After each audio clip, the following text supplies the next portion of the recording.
Bonjour, aujourd'hui je vais vous parler de la MRC de la Binière. Donc la Binière a 18 municipalités. Généralement, les gens ils voyagent surtout dans une partie plutôt que l'autre. Moi, la façon que je séparerais ça, ça serait de séparer ça en partie ouest et partie est. Dans le fond, ceux de la partie est voyagent surtout dans leur partie et la partie ouest voyage surtout dans leur partie de la MRC. Vous remarquerez que Saint-Flavien, Dosquet et Laurie-Station font les deux parties des deux côtés parce que il y a généralement une grande majorité de gens qui vont à Laurie-Station partout en Lotbinière, puis à Saint-Flavien, puis Dosquet c'est quand même connu aussi, fait que c'est ça. Après ça, dans la MRC, on peut faire d'autres séparations. On peut séparer un peu par les écoles. Dans le fond, il y a genre 5 façons de séparer les écoles. Il y a l'école de Sotogapie, l'école de Sainte-Croix, l'école de Bécancour, l'école de Sainte-Marie, puis l'école de Plestisville. Dans le fond, la grande majorité des gens vont soit à l'école de Sologapie ou l'école de Sainte-Croix. Vous remarquerez encore une fois que Laurie-Station et Saint-Flavien, ils peuvent des fois décider d'aller à l'un ou l'autre. Ça dépend de leur choix, vu qu'ils sont comme à égalité entre les deux écoles en termes de distance. Souvent, l'Sologapie, c'est comme plus la région scolaire de Lotbinière. C'est là où il y a la majorité des écoles. Il y a l'école secondaire Brivage, mais il y a aussi le cégep de Thetford qui a un campus à Sadagapi. Je sais aussi qu'à Sainte-Croix, il me semble qu'il y a un centre pour les adultes, d'avoir un centre d'éducation pour les adultes. Je sais pas c'est où, mais je pense que c'est à Sainte-Croix. Donc, eux aussi ont quand même plusieurs écoles dans leur endroit. Dans les municipalités les plus peuplées, c'est surtout Satapo qui a la majorité de la population. Après ça, il y a Sarigapi, puis après ça, Saint-Gilles, et le reste, ça décale de ça. Les parties les plus développées de la MRC sont surtout au centre-ouest, centre-est, dans le fond. Ben, peut-être à part Issoudun, toute la région qui est encerclée en plus développée, c'est généralement dans cette région-là que les gens voyagent le plus. Puis c'est là où il y a le plus grand noyau de population en même temps. Et les autres parties ont beaucoup moins de population, donc ça fait qu'il y a moins d'actions comparé des autres municipalités.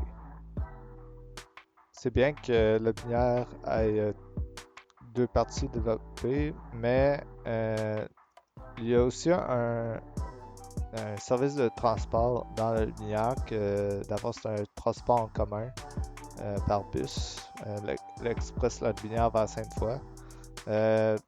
Je sais par expérience que c'est pas les fréquences sont pas très favorables aux différents horaires que vous pourriez avoir, mettons, en étant étudiant ou en travaillant ailleurs au Québec, surtout dans la région de Québec et Lévis.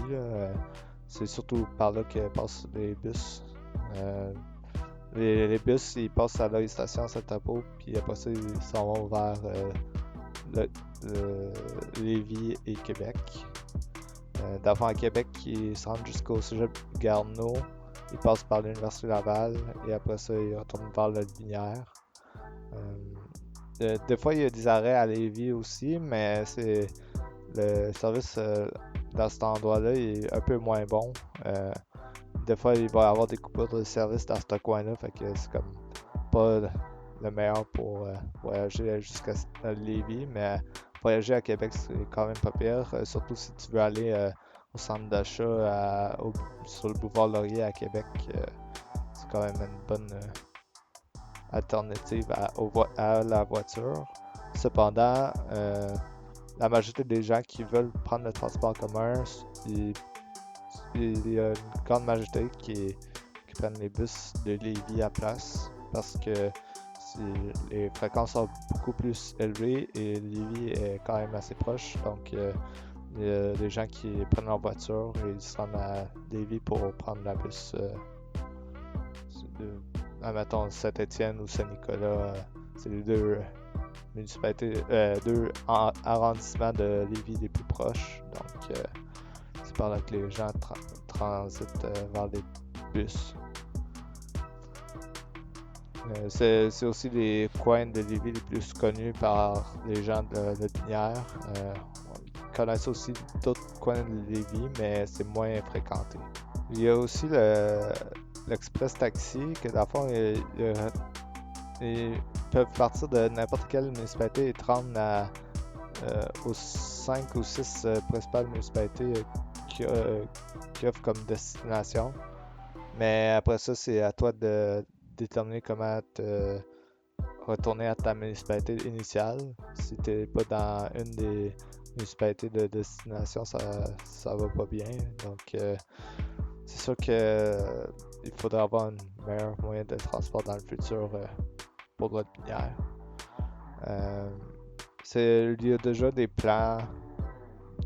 Ben, j'ai un peu des informations là-dessus par rapport à des soumissions et tout, mais c'est beaucoup dans les débuts des projets, donc on s'attend à attendre, je sais pas, peut-être une cinquaine ou dizaine d'années avant que ça se réalise. La minière est surtout très agricole, donc il y a peu de services que vous pouvez retrouver en ville qu'il y a dans le minière, puisque c'est très, très rural, donc on n'a pas autant de services que d'autres MRC ou d'autres villes peuvent avoir.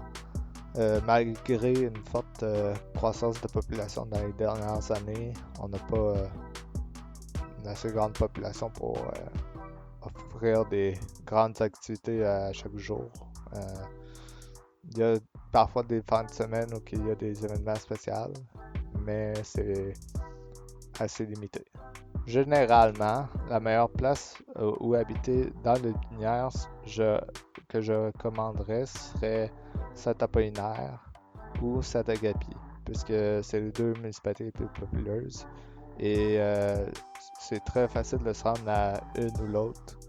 Donc, il n'y a pas de service de transport pour se rendre à Saint-Apollinaire à partir de Saint-Agapi, mais en voiture, c'est quand même une courte distance. Donc, si vous avez besoin d'un service à Saint-Apo ou à Saint-Agapi, c'est quand même pas très loin un de l'autre. Aussi, Saint-Apo et Saint-Agapi, les deux sont proches de Lévis, donc c'est une bonne idée si vous voulez prendre du transport en commun à Lévis éventuellement ou vous vous rendez souvent proche de Québec ou Lévis, c'est une bonne destination à prendre comme municipalité.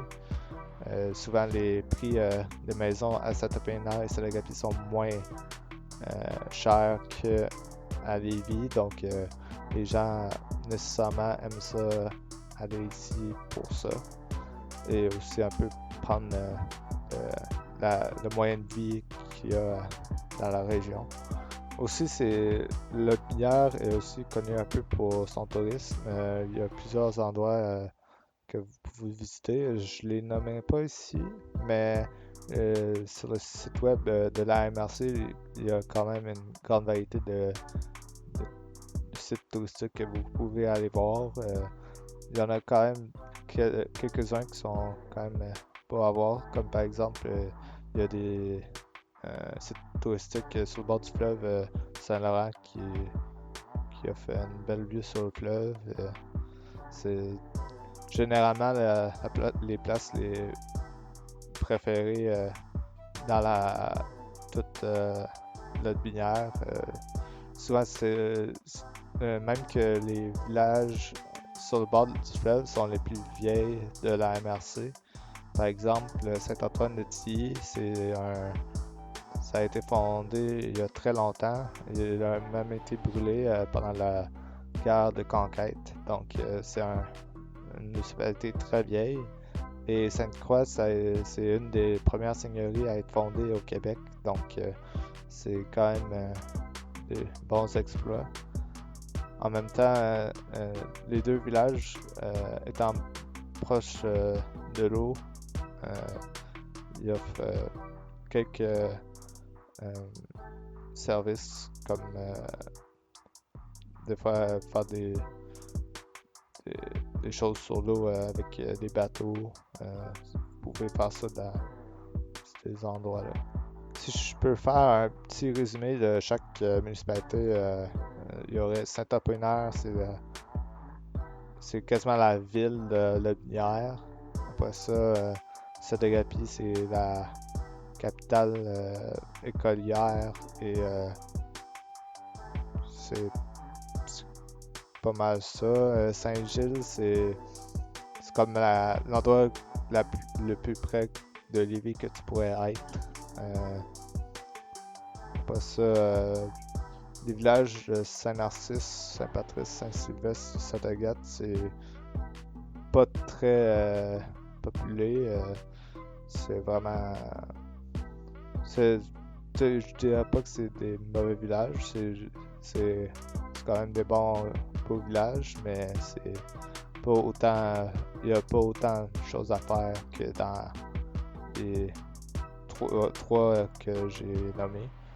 Après ça, vous avez Dosquet. Dosquet, c'est facile de se rendre à Satogapi à partir de Dosquet si vous faites du vélo parce que il y a une piste cyclable qui se rend entre les deux municipalités. Laurier Station, c'est comme la deuxième ville de Lotbinière. C'est comme ça a été. Ça a grandi beaucoup à cause du chemin de fer qu'il y avait là dans le temps. Puis vu qu'il y a l'autoroute 20 là-bas maintenant, ça continue à avoir une bonne économie malgré que ça a grandi pas autant que Setapo. Je pense qu'ils ont à peu près 2500 habitants, donc ils ont quand même du rattrapage à faire avec Setapo qui ont environ 7000 personnes. Après ça, Saint-Flavien, c'est assez proche de la station. On pourrait quasiment les considérer comme un même village parce que c'est tellement proche l'un de l'autre qu'on voit pas tant de différence que ça quand on entre dans un puis on entre dans l'autre. Saint-Flavien, il n'y a pas autant de services qu'à la station, mais c'est quand même assez développé. Après ça, t'as Issoudun. Issoudun, c'est comme dans la municipalité la moins développée dans toute la MRC parce que c'est la plus jeune dans le fond. Ça a été fondé dans les années 1950, donc c'est comme une des plus jeunes municipalités de la MRC. On ne sait pas grand chose de ce qui se passe là-bas, mais il y a quand même plusieurs personnes qui viennent de là dans les ancêtres de plusieurs personnes dans la région. Donc, parfois, mettons, si vous avez de la famille dans le Binière, ça se peut qu'il y ait des ancêtres à Issoudun. Après ça, vous avez Sainte-Croix. Sainte-Croix, c'est comme la capitale scolaire de la partie ouest de Binière. Dans le fond, Sainte-Croix, ça dessert toutes les municipalités autour. C'est pour ça que c'est comme toutes les municipalités qui vont pas à Satogapi, surtout celles qui sont proches de Sainte-Croix. Sainte-Croix est aussi connue à cause de le bord de l'eau qui est assez facile à atteindre.